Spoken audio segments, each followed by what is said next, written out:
Saviez-vous qu'Azraël, l'ange de la mort, alayhi salam, n'a pas toujours eu cette mission?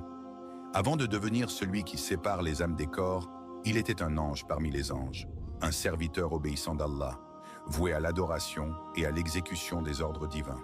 Les anges n'ont pas de libre arbitre comme les humains ou les djinns. Ils agissent uniquement selon la volonté d'Allah. Mais comment Azraïl est-il devenu l'ange de la mort? Lorsqu'Allah a voulu créer le premier homme, il s'est adressé à la terre. Je vais créer de toi une créature. Parmi eux, certains m'obéiront, mais d'autres se rebelleront contre moi. Ceux qui m'obéiront iront au paradis, tandis que les rebelles iront en enfer. En entendant cela, la terre s'est inquiétée. Elle était troublée par l'idée que des êtres créés à partir de sa propre matière puissent désobéir à Allah subhanahu wa ta'ala et finir en enfer.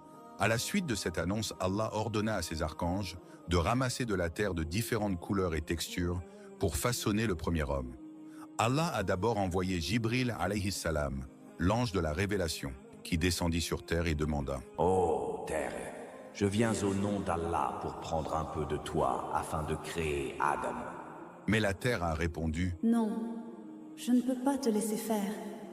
Ne prends rien de moi, car parmi ceux qui seront créés à partir de moi, certains désobéiront à Allah Azza wa Jal et iront en enfer. Je ne veux pas qu'une partie de moi aille en enfer. » Jibril, submergé par la compassion et respectueux de la volonté de la terre, est retourné auprès d'Allah sans rien prendre et a expliqué « Ô Seigneur, la terre a refusé.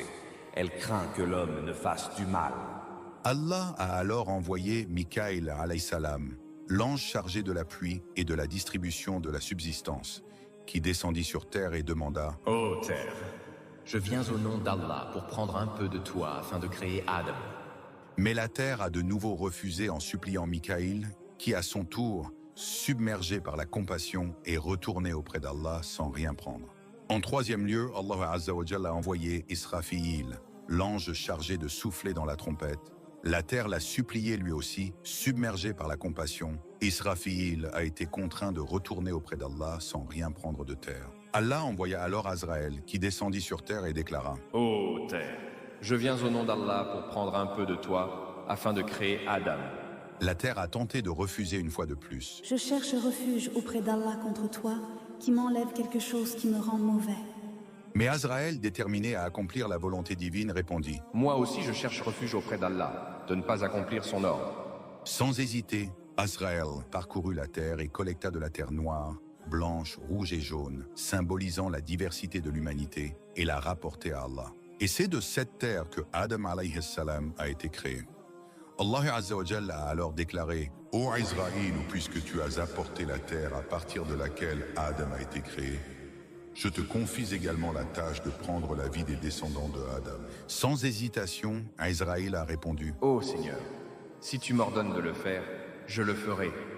Je suis ton serviteur et je n'agis que selon ta volonté. » Allah a été satisfait de sa réponse et lui a confié cette mission cruciale.